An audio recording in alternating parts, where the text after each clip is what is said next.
Okay, here we go. Good evening, everyone, and welcome. We are the Owatonna School Board. This is Monday, the 27th of April, 5:30. I'm going to call this meeting to order. Andrea is going to give us an update on our attendance. Yes, we're missing Jolene tonight, and it looks like both Lowell and Ayub are out tonight. All right, very good. Let's start with the pledge. To the flag of the United States of America and to the republic for which it stands, one nation, under God, indivisible, with liberty and justice for all. First up tonight would be to approve the agenda as presented. So moved. Second. We have a motion and a second. Is there any further discussion? Hearing none. All in favor with an aye? Aye. Any opposed? That motion carries. Item 4 is mission moment. I'm going to turn things over to Dr. Ciampa. All right, thank you. Tonight, I'm pleased to highlight an important partnership that is strengthening both our district and the future of the teaching profession here in Owatonna. Our collaboration with Minnesota State University Mankato. This partnership is grounded in a shared commitment to developing high-quality educators and supporting them through every stage of their careers. Together, we have created Grow Your Own pathways that encourage students and community members to pursue careers in education. Our teacher apprenticeship programs are creating hands-on, supported routes into the profession, while our mentoring systems ensure new educators receive the guidance they need to thrive. We also benefit from hosting student teachers who bring fresh perspectives into our classrooms, while our current staff engage in ongoing professional development opportunities, such as the Summer Institute. To share more about this impactful work, it's my pleasure to introduce key leader in this partnership, Terry Preisler, who is the driving force between these initiatives, and I would just like to emphasize the driving force at Mankato. And we also have with us our local leader, Jen Kozalik, who is our boots on the ground here. And I'd be remiss if I mentioned this and didn't mention Director Chris Pika, who has been instrumental in some of the grant writing. So with that, please come forward.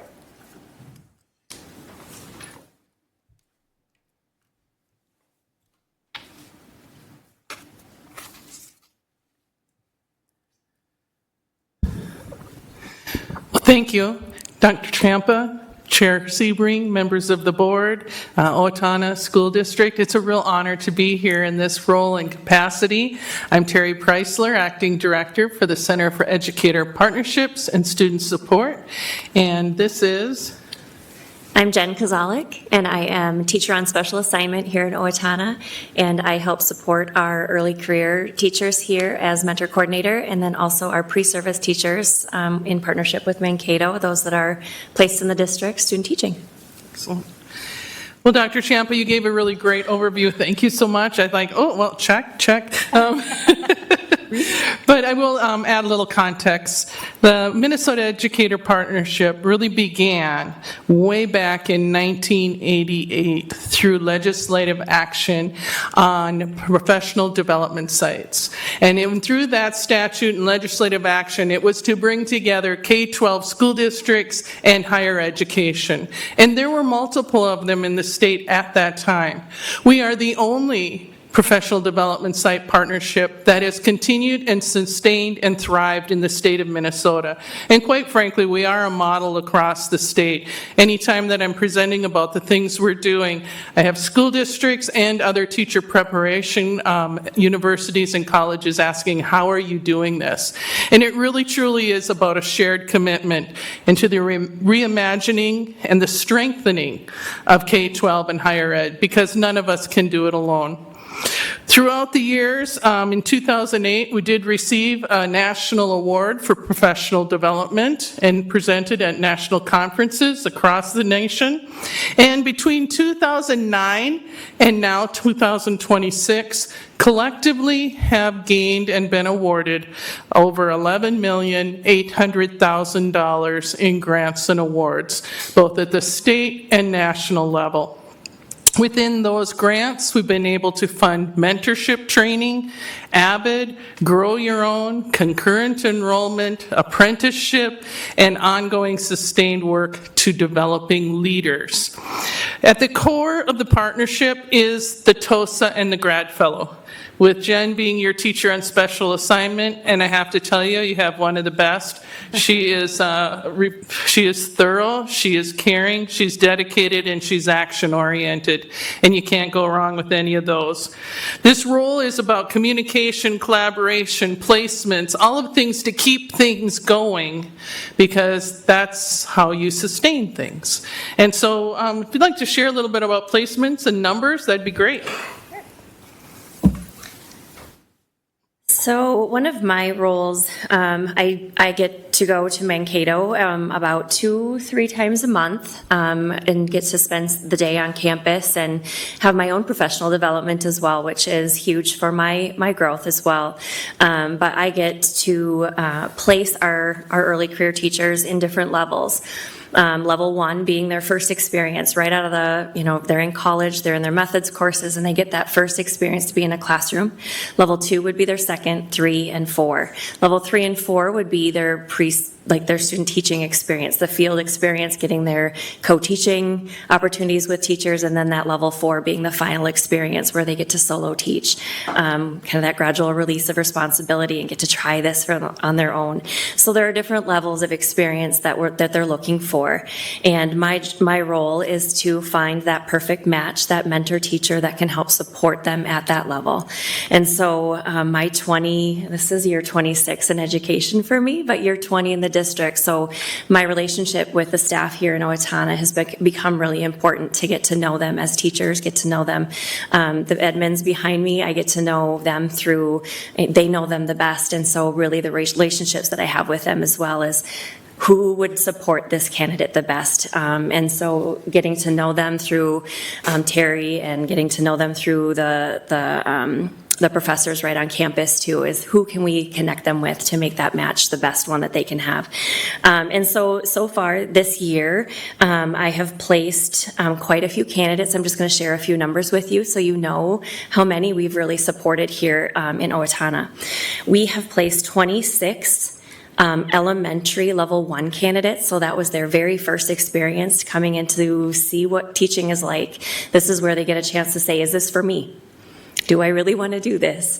But they do a lot of observation, a lot of just sit kind of with students, kind of ask the questions, see what happens, look around the school, take note of what's happening in the classroom, in the lunchroom, when they go to PE, those transitions, what is a teacher's day in the life of a teacher really like?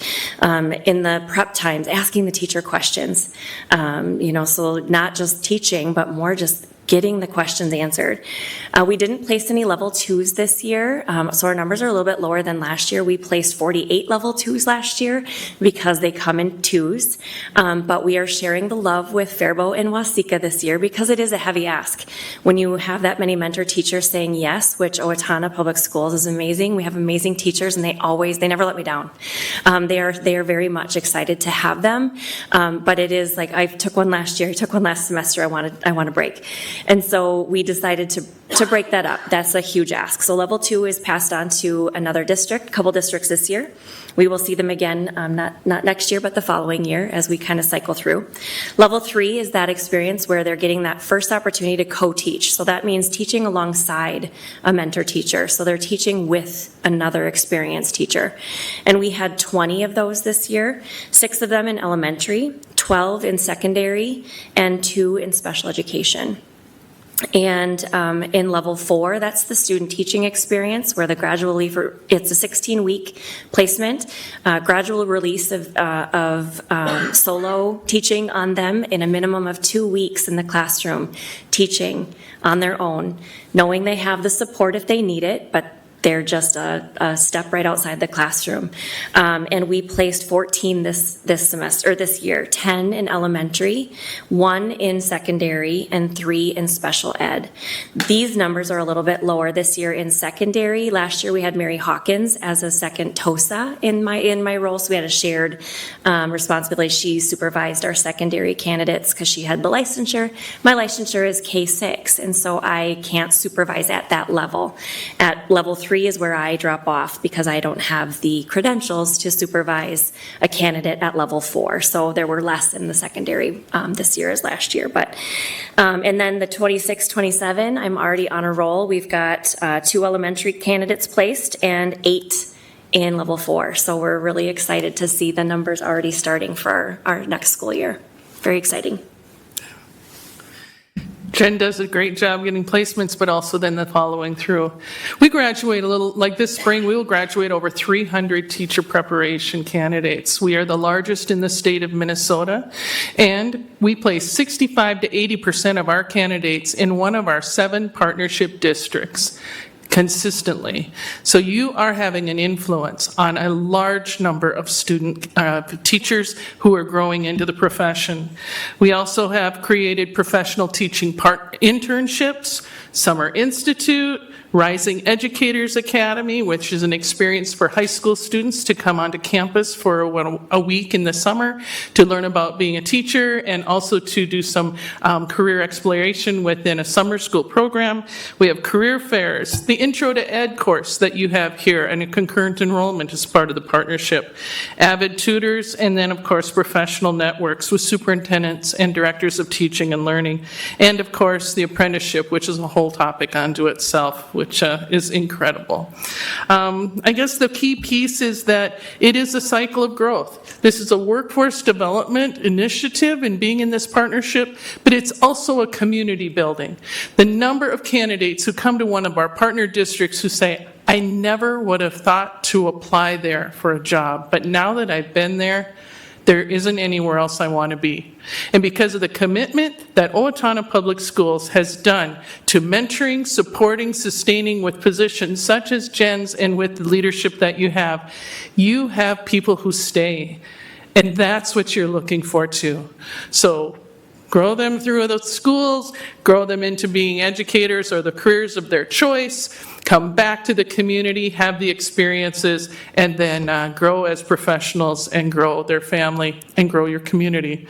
So we really appreciate and value Owatonna Public Schools as a partnership. You're one of our very first partner districts, and we hold true to that of celebrating you and thanking you, and we're really hopeful that we can continue this on for the long term.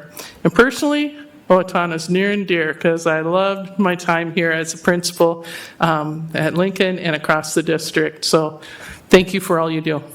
Any questions?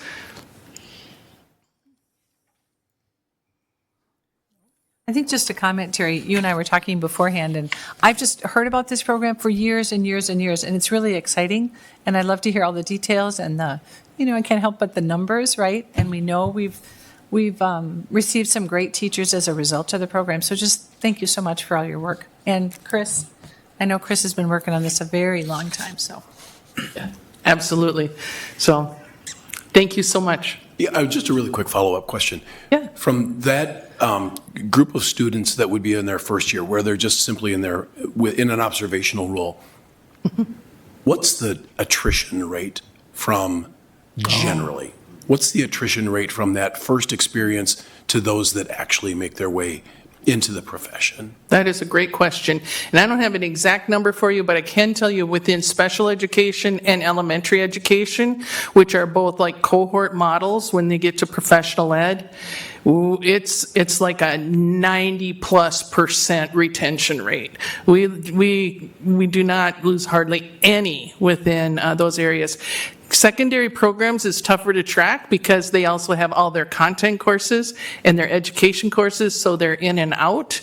And so being able to do some one-to-one tracking of that, that is probably one where we have our most often where that content professor has lured them into another career. So we're working hard to keep them going, and that's why having our placements early within partner districts with successful experiences is so important. So the comments that Jen said about those numbers, we really want to bolster our secondary placements because the math and the science are just critical. So.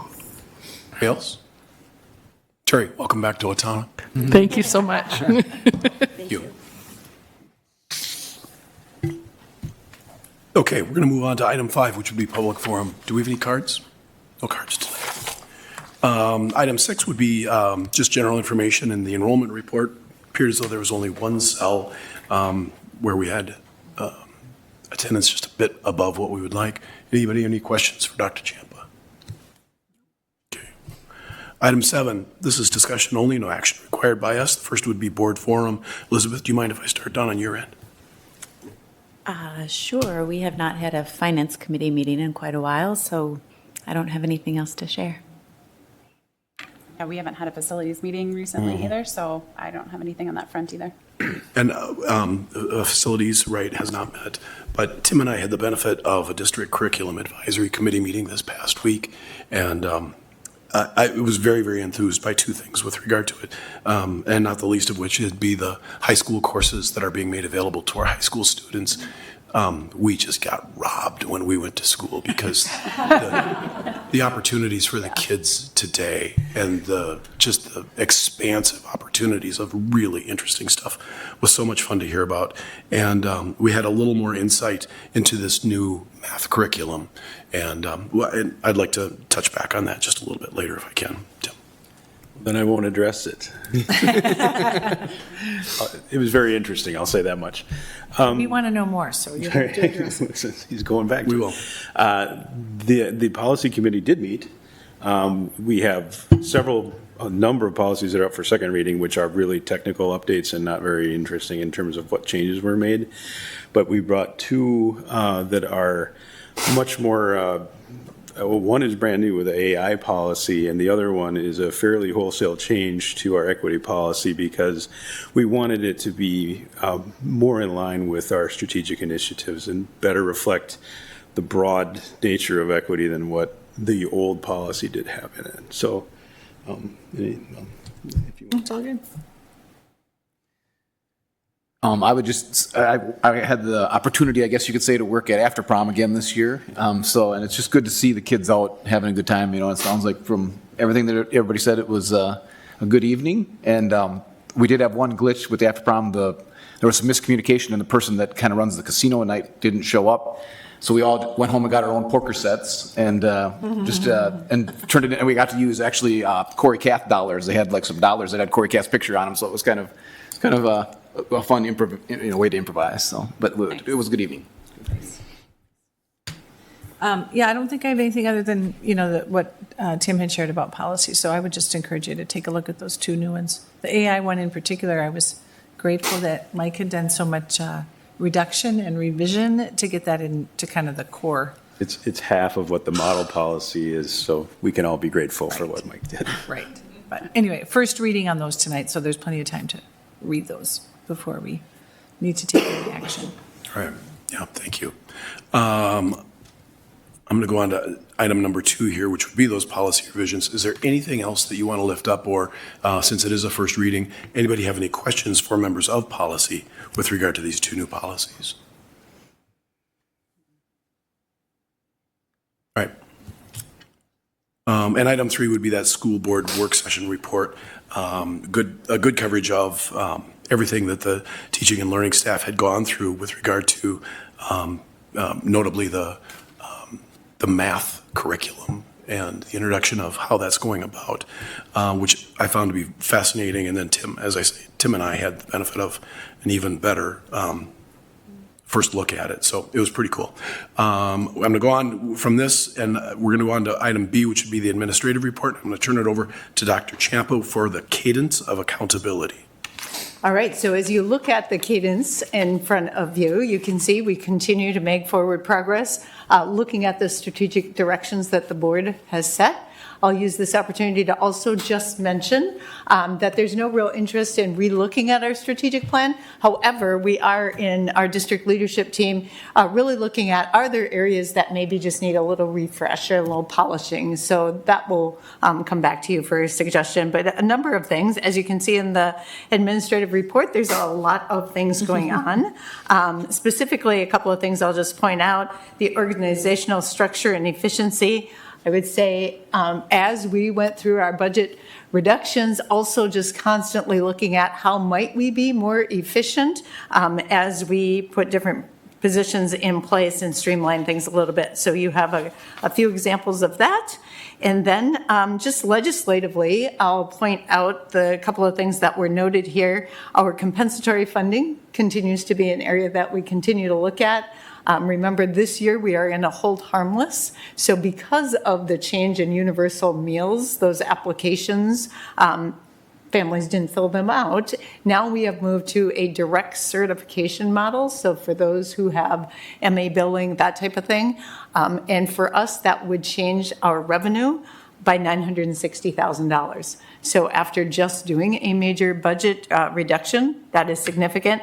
However, what is currently being proposed is a semi-hold harmless, and that would be funded at 83% of what our former funding was. So for us, that will be still a loss, but a loss of $419,000. So stay tuned to that. We are making sure that our voice is heard legislatively, along with many, many other districts. One of the other things I just wanted to point out is the permanent school fund. So that has gained momentum, and that continues to move forward. So you'll likely see that on the ballot coming in November. This has been the season of boundary exceptions, so we have a lot of requests to allow for students to attend a school that is not in their home boundary. And I will just let you know that it's very rare that they are approved, just because we're wanting to stay true to the work that you did to redesign those boundaries. And so you might hear a little bit of that. And just today, we had our community ed survey launch. So be looking for that and make sure that you fill that out. Anything else in here that you had questions about? Go ahead. Yeah, so is there a theme in terms of the boundary asks, whether it's keeping siblings in a group or anything in particular? A lot of times it's a move. So they have maybe moved and now are outside of that boundary where their children had gone to school and they have all the relationships. And so that one we probably see most often is it's a move. And then the other thing that is not, if there is a boundary exception, we do not provide that transportation. So I think that's something too that's not always thought about. But there is no theme as far as buildings or anything. It's evenly distributed. Good question. One other quick question. How are staff responding to the cadence of accountability? Is that something that you're getting good feedback on, or things like, why do we have to do this? No, they love it. No, I'm kidding. No, I think most importantly, not only do you get to collectively see where everyone is on the strategic directions, those goals, thank you, but also as a building leader or a leader in the district, it's a reminder to me monthly when I see, oh, that's right, and where am I on those goals? And so I always appreciate not only the numeric, but having the conversation about where goals are too. Or there's some too, we'll say, well, next year I'm doing this one different. And so it's been a little bit of a learning process throughout.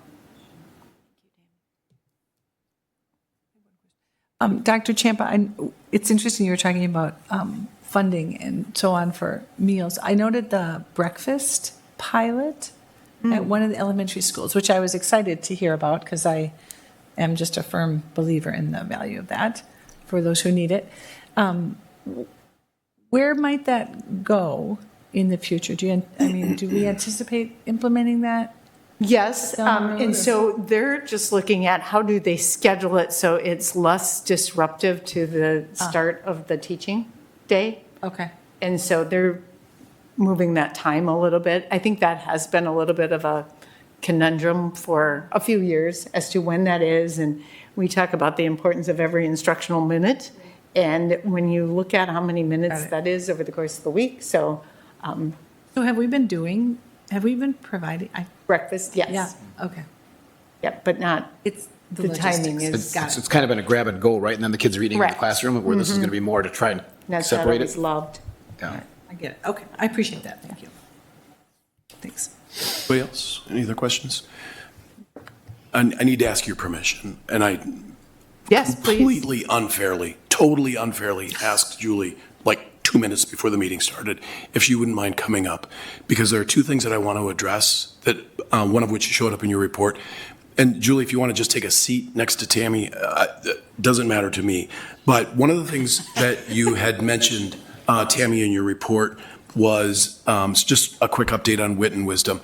And I think it's good for the community to understand just how Herculean a task it has been over the course of the last 18 months for the teaching staff to essentially take on a very, very new and very, very different for the vast majority of our teachers, how they teach reading. And if you can talk a little bit, just a little bit, about what was involved with how they were reframing how they teach reading. And it's early. I don't want to be too terribly optimistic yet, but can you talk a little bit about what you're beginning to see already? Well, I think your description that you just said speaks volumes, because anytime we have the ability to, we're thanking our teachers. The ask that has been put upon them has been huge. However, we believe that what has been done with instructional leadership and the growth and development, and you mentioned the staff development, the walk alongside our educators as they implement and really working to support. I know Julie can speak to it greater than I can. However, it has been a heavy lift, and we are greatly appreciative. And with that said, we're hearing evidence of what our teachers are seeing now, and that always makes it all worthwhile.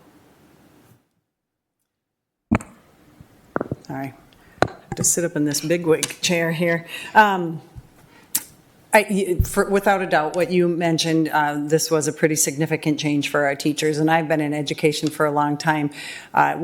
This is probably the biggest ask that has come upon the plates of our teachers, especially at the elementary. There were years ago when Wilson Elementary went through the Reading First grant and received quite a bit of training with that, but that was one school that made some changes, and really that was a balanced literacy approach that was happening then. So they did a lot of maybe small group instruction, with guided reading, and this has changed that. And there are some pros and cons that go with that, but this really is it is instruction from the moment they walk in to the moment that 60-minute block ends, and then they have their 40 to 45 minutes of phonics or morphology work on top of that. So the phonics work has been in place now this is our third year with functional phonics in K2, and this is our second year with the morphology work in 3-5. And teachers notice a difference. It's heavy emphasis on those foundational skills with reading that have to happen. But the Wit and Wisdom, which is a knowledge-based curriculum, has been a really big lift, but also it's expanding the knowledge of what students are exposed to, vocabulary, topics, the number of books, the writing that has gone on with Wit and Wisdom is absolutely incredible. And I think if you would hear a common theme from our teachers, which we just had a meeting last Tuesday night with our Language Arts Committee, that is one of the celebrations that they had. They did not think kids would do the writing, and now if you walk into a classroom, they're asked to take out paper, and they're going to respond to something. They'll get a full page in just not even. They don't even bat an eye anymore. And we remember when we went to St. James and watched this, and we said, oh my gosh, they're writing 3-paragraph papers in 3rd grade, and then 4th grade is a 4-paragraph, and 5th grade is I don't know how that's going to go. And they're there, right? Our kids are doing it. As a matter of fact, I took a couple of pictures over at Lincoln Elementary when I was in a 3rd grade classroom of the writing that students were doing while we were in the classroom, and I sent it to the 8th grade teachers. And I said, check this out. This is what our 3rd grade students are writing on their own. Full paragraphs, full sentences, transitional words. It was really pretty amazing. And both of the teachers I sent it to responded with, holy cow, that's amazing. So our teachers really have done a lot of work. And last Tuesday night at our last language arts meeting was a celebration. We brought treats for them and just really kind of lifted up all the positive things that they did with the heavy lift that they have. And then we haven't even talked about those who also added the new math, on top of it. When Jeff Elstead was here, I heard him say the same thing, Julie, that I've heard you say, and Dr. Champa, I've heard you say both in meeting settings and offline, and that is there's probably no one perfect end-all be-all method to teach kids how to read. But for those of us that grew up learning to read phonetically, this is refreshing. It feels good to hear. And it's a little gobsmacking to think that we have teachers that needed to be introduced to this method of teaching. Right. But it's really encouraging to see some of these early results and the enthusiasm amongst your staff with regard to how they're delivering it as well. Right. We know that anytime you adopt a new resource, there's a learning curve, and it's going to take a little bit of time before we probably truly see all of the benefits of that. But we really feel like we are headed in the right direction with the phonetics, with all of those basic skills, and then on top of it, a knowledge building curriculum to go with it. We think we're going to see the benefits of that in a lot of different ways, whether it's cross-curricular, social studies. So many of our social studies standards are now covered in wit and wisdom. So we're doing a crosswalk with that to see where our holes are, but really so much of it is embedded within that. Even some of our science standards are within there. So, and students are sticking with books that they're with for like a month, 2 months, really digging into it. And we kind of thought they'd get bored of that, and that has not been the case at all. So, yeah, we are really energized by it, and I think the teachers will feel much better going into next year, having a year under their belt, and then they can fine-tune some of those teaching skills that go with teaching this. Right now, it's a manual with them, and they talk about it when we did our training. That's their baby. Next year, it's kind of like their toddler, right? You might look at it and then eventually it's kind of like your teenager, it's there and you're watching and you're supporting, but you don't have to have that guide with you all the time. So we're looking forward to that. Except when they terrify you by driving. So I'm staying away from that part. Can I ask a question that maybe ties in your specialty and then maybe Terry too, but with all of this professional development needed for wit and wisdom, how is that working with our, student teachers and our co-teachers and training them, or are they in charge of those components of the day or not? Well, so for instance, the READ Act training, which all teachers have to have, right? Yeah. So many of the universities are already doing that, and we're getting a list from the state that says, hey, if you have a graduate from this program, they've received this same training, which is helpful, right? Because otherwise, we have teachers who are, we have one teacher this next year who is going to do the READ Act training on his own, right? He came from a school that didn't have it. We didn't have him do it in year one because we thought that was just a lot to take on, being a brand new teacher and everything that comes with that. So he will start that program this summer. But many of our schools and our graduates now come in with that. And I think Mankato is one that has stepped up with their reading instruction. I can speak from here. So it was a little flipped in how the order went. Mm-hmm. It probably should have started through PELSB, which is what guides the content standards for teacher preparation, and then gone to MDE within K-12 districts. But the statute went to MDE first, which is fine. It's just a really, as you said, huge heavy lift and financial.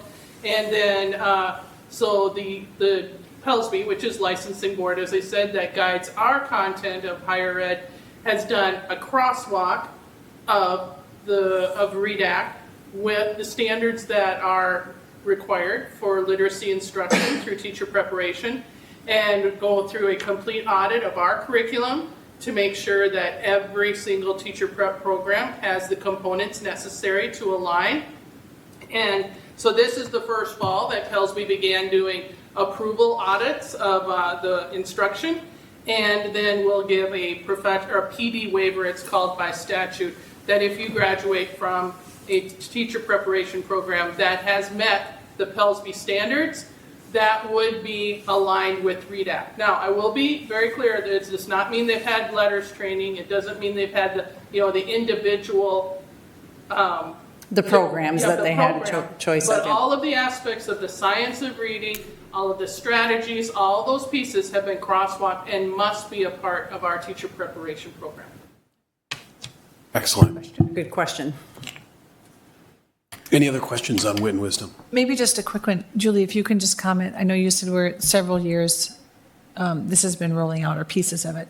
So what is the highest level grade that a student in our district would have been exposed to some of this. I'm curious about sort of in those upper grades when we, or teachers, right, might start to see some of the trickle-down effect. Well, I think, the Maybe it's functional too phonics, it'll take a little bit, right? Because they're just now, this is in our, K2, and we're in our third year of that.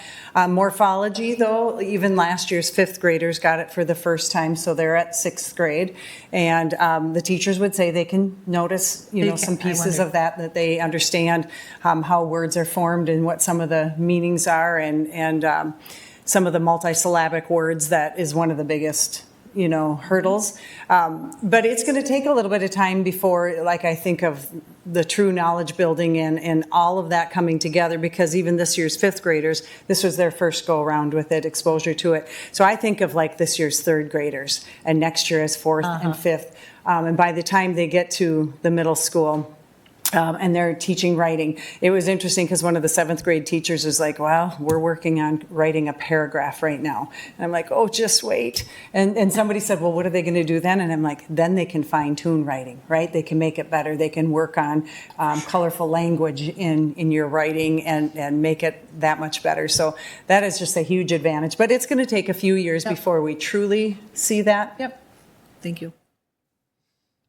Don't leave. I won't, because apparently I'm on again. I was just going to add too, though, that, I mean, I've been on a couple tours and, and you, like you said, just what's the buzz, amongst, talking to teachers on the side, things like that. And I mean, it just seems like we're seeing a lot of good things. I mean, like to your point, I mean, I guess I see it just as not as a trained teacher, just some of the things that you see and hear. And I think that that's just a positive, the positive work that everyone's put into it and the positive results of everybody working together. Because like even the collaboration here between schools and at teacher levels and things like that, things that we haven't done in the past that I Right, think are and I helping. think one of the things, I think Dr. Champa alluded to it, but the professional development that has gone along with it, whether it was the READ Act training, which was required, but even this year, we've been able to support the teachers with professional development on the extra days that you allowed us to build into our calendar. Otherwise, they don't have that time.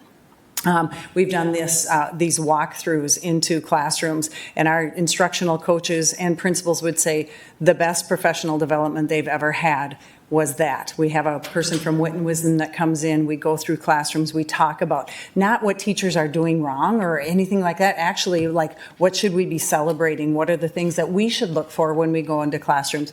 It's been phenomenal from that standpoint as well. So yeah, there is a lot of buzz, there's a lot of exhaustion, but also a lot of positives.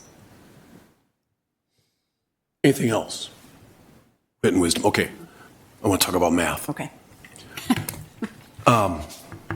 This whole time when you were pouring yourselves into the reading program, and you sort of touched on it, and we have this new math thing too, didn't realize how big a lift the math thing was.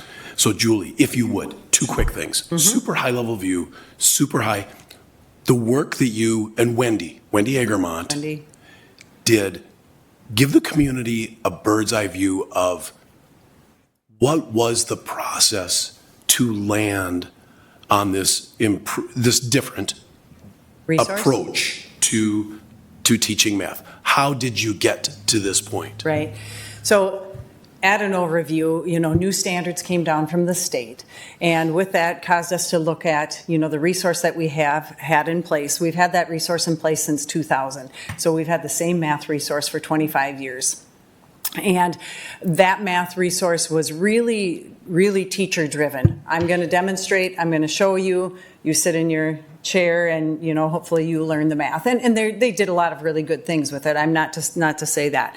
But the way this all changed was not only new math standards, but also new math practices, how math should be taught. And we know there is always a little bit of a cyclical design to things, and we look at things a little bit differently. But those practices really, when we looked at the resource that we had, did not align. And so Wendy with the math team, first a K-12 team, they created a math vision. What do we want math to look like in the Owatonna Public Schools? And from there, then they started to look at those math practices. They looked at the three-legged stool about, rigor and how we're teaching. And eventually, they're still working on the standards, right? That's still a process that will happen through next year as well. But then started to look at what are some of the resources that are out there, that are high quality, that really lead to more of a problem-based math learning. And that's probably the biggest switch. Instead of what we used to call the sage on the stage, the teacher just, delivering and the students listening, the new math that we have in place, and we looked at 3 different resources. It was a year-long process of visits, as you guys heard at the last board meeting, and really digging into what does each one offer. Landed on a resource called Illustrative Math Through Imagine Learning, and problem-based. And those of you, Tim and Mark, were at the DCAC meeting the other night when we took them through what does that look like in a classroom? So where you guys had the overview of how we got to that resource, we took them through what does that resource look like in the classroom. And actually one of our teachers led an activity with them, and we had them all spread out across the room, and they were given a problem that they had to try to solve. And it was a fairly challenging problem that actually came from our 4th grade math lesson that was done in the month of September. And it was in probably the first 3 or 4 weeks of school that they came across this problem. And I'll give you a general idea, but it's 1,000 lockers, and one student goes through and opens all of the lockers. The second student goes through and closes every other locker. The third student goes through, and every third locker, if it's open, they close it. If it's shut, they open it.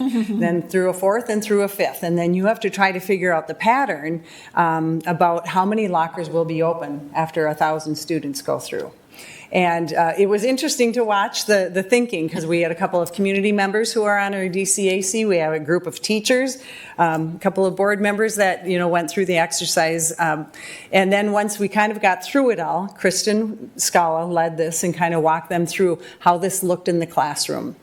She talked about that her students had all kinds of different ways of doing it.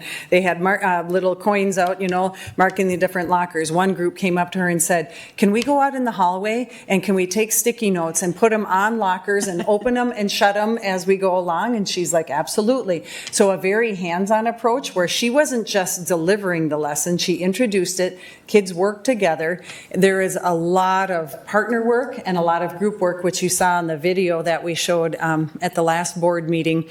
A lot of letting kids figure things out, and I think what we heard from the teachers is they are seeing more of a genuine love of math. Math is kind of polarizing otherwise, like either, I wasn't a good math student, or I don't get it. To students being highly engaged in the math. And we heard a couple of the 2nd grade teachers on the video talk about place value is the strongest that it's ever been in their classrooms through this type of learning. So really it is about putting it in the hands of the students and the teacher kind of guiding, but then they have this whole synthesis process of like trying to help them come to, some talk about what they learned. What were the big takeaways? How do they have to think about a problem like that? But we still have time in the day as well. We have what we call our numeracy time, where they're working on math facts. So that's the other thing, is like, well, they need to know their math facts. And they do, right? There's a place for that, but they also have to understand the how and the why of math problems. So this is really a nice balance. They get some of that. It's 15 minutes a day for the numeracy time, and then it's 60 minutes of math instruction through a problem-based system. Share with the group what Kristen Scala said, both on the video and in the District Curriculum Advisory Committee meeting. Talk about what Kristen said when she just wanted to give the kids the answer, and she literally had to force herself to be quiet and let them struggle through it. Talk about that. Yeah, and she did talk about that, and other teachers have talked about it. And I think at the end of the presentation, we shared some some quotes from teachers that said that was one of the hardest parts, was not to jump in and give the answer. She did the same thing at our DCAC meeting, where she walked around, and instead of giving the answer or telling people how to do it, it was learning how to ask questions to prompt your thinking. Well, what would happen if you took that out to 20 lockers? Might you start to see a pattern, like, I wonder if you went just a little bit further with that, what you might get.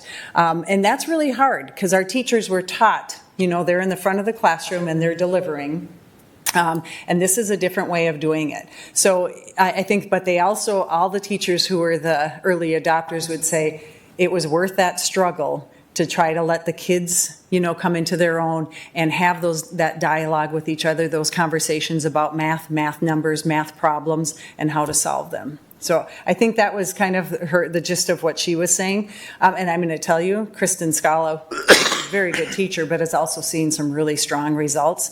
Her fall data was high, but her winter data was even higher, high 80s. With the math. And not to say that, nobody has a perfect classroom, right? Every classroom has some challenges in it, and she's got her kids, the dialogue in that classroom, it'd be one worth going to watch because it's pretty amazing to see with the kids. I would just add, sorry, go ahead. I have a fourth grader, so I've seen the wit and wisdom and the new math, and I've seen the growth and the benefits from it. It's fun. Yeah, it is fun. Well, thank you for sharing that. That's good to hear. Because one of the things we ask the teachers is at conferences, what are you hearing from parents? And many of the parents with wit and wisdom said, they're coming home and we are talking about the solar system like we've never talked about the solar system, or the Civil War, or the Revolutionary War, depending on what their topic is. Fourth grade did Hatchet, right? And high engagement from the students, and they had to write a pamphlet. They created a survival pamphlet. It was pretty amazing, but pretty positive feedback from parents as well. And I look forward to that next year when everybody is doing the new math resource as well. And we heard a bit about this at our work session, and I'd like you, for the benefit of the community, to touch on this as well. And that is, how did you and Wendy get the broad-based buy-in from the Owatonna staff that this was the direction to go?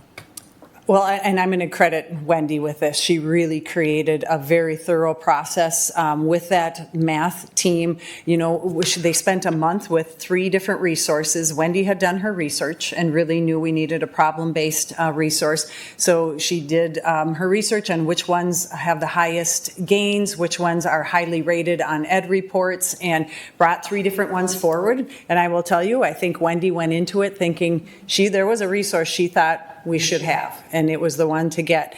But the whole process that they used, which was having a rep come in and talk about the resource, demonstrate it, giving teachers during that month access to materials to look at, to try different things, but then also going out to visits. Whether we were going up to Shakopee or they went up to Anoka, I went to Wayzata to a school to see different things. And then they came back and reported to the committee, which is 26 members from across the district representing K through 5, special ed and EL. And they had look-fors that they had created. These are the things that we're looking for. And when they reported out and kind of really absorbed all 3 resources, it was a unanimous decision that illustrative math was the one that they wanted to go with.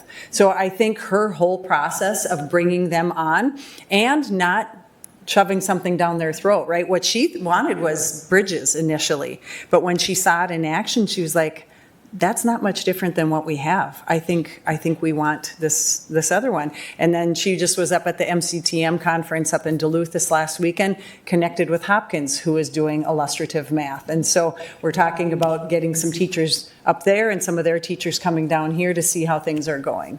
So I think it was a whole process that she created that really did made all the difference. Board members, any other comments? Julie, I really apologize for asking you to come up on such short notice. Oh, it's great to be in the back and then have you tell me that would you come up and present? You're the main part of the meeting. Yeah, no, it's good because these are important things, and I appreciate having a chance to share what we're doing and that there are reasons and research behind why we're making some of the changes. Yep. And Dr. Champa, thanks for allowing me to Oh, of course, thank you. impede upon your time. Julie, thanks. All right, thank you. And I'm not going to speak on behalf of the board. I would just simply speak as a board member and say, so often we sit in these meetings and we approve budgets and we go through a fabulous amount of just cursory information. And I think what we just spent, it was probably 10 minutes if it was 5, might have been a few more minutes, but to hear more about what's happening educationally in our district is just supremely satisfying for me. So thank you. Anything else that you want to add for your? No, I think, and it's already been said, but I think the theme is really staff development, professional development, to have the support alongside and walk through, and Terry mentioned that, Julie's mentioned that, but I do think that has kept the momentum with our staff as well, that they're highly supported. So, just appreciative of all the work. Thank you. I'm going to move on. Item 8 tonight would be the consent agenda. The quick reminder, we are approving minutes from March 23rd and April 13th, the disbursement and the personnel report. Does anybody have any reason to pull any of these items out? Hearing none, we'll entertain a motion to approve. I move that the board approve the consent agenda. Second. We have a motion and a second. One last time. Any further discussion? Hearing none. Andrea, if you would. Yes. Lori? Aye. Ron? Aye. Tim? Aye. Mark? Aye. Elizabeth? And I am an aye. Excellent. Motion carries. Thank you very much. Item 9 tonight, there are a couple of items that need board approval. Item A would be the math resources. This is what we just spent a fair amount of time discussing. I think we've kind of talked it through. Elizabeth, do you happen to have that one queued up, would you? Math resource? Yep. You said, yep. I move that the board approve the math resource, Imagine Learning Illustrative Mathematics. Second. A motion and a second. Is there any further discussion? Hearing none. All in favor with an aye? Aye. Any opposed? That motion carries. Item B would be the policy revisions. Again, the quick reminder is there was nothing hugely substantive with any of these policy revisions that were presented. I'd heard through the back channels that policy almost even gave some consideration to just bringing it right straight to the board meeting. But I'm glad you did. I'm glad it followed its normal route. Any questions for members of the policy committee with regard to these revisions? Hearing none. Do you happen to have a... Sure. I move that the board approve the revisions to the policies as presented. Second. We have a motion and a second. Again, any further discussion? All in favor with an aye? Aye. Any opposed? Item C would be the extended trip request. I'm going to turn things over to Dr. Ciampa for a quick explanation. So you mentioned earlier that you felt robbed with your classes in the high school. It was. So the field trips I experienced were Iowa and Canada. And so what you have before you tonight is an extended trip for Owatonna High School for touring Australia in 2028. So I certainly appreciate the advanced planning, specifically to the cost of some of these. Everything's in order. It is. Okay, good. Tim, did you happen to have this? I move that the board approve the extended trip request to Australia as presented. Second. We have a motion and a second. Any other questions? Just a comment, they should make it longer. 10 days is not enough time. You travel far too far. Yeah. I would probably agree with that. Anything else? All in favor with an aye? Aye. Any opposed? That motion carries. Item D tonight would be gifts to the district. Anybody have any questions relative to the gifts as they were presented? Ron, do you happen to have this one queued up? I got it. I move that the board approve the resolution for acceptance of gifts as presented. Second. We have a motion and a second. Is there any further discussion? Always good to see gifts.